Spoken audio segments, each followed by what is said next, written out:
Welcome back to our channel. In today's tutorial, we'll show you how to start a new chat with yourself in WhatsApp Web. This handy feature can be useful for various reasons, such as saving important information or sending files between devices. Let's get started. Step 1. Launch the WhatsApp Web interface by visiting the official website and logging into your account. Step 2. Look for the new chat icon, usually represented by a message bubble with a plus sign, located at the top of your chat list. Click on it to proceed. Step 3.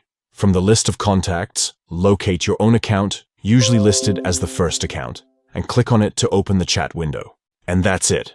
By following these simple steps, you can start a new chat with yourself in WhatsApp Web.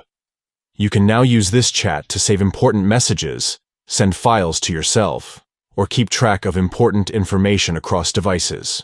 If you found this tutorial helpful, please give this video a thumbs up and consider subscribing to our channel for more useful tips and tutorials. Stay tuned for more WhatsApp tricks and features.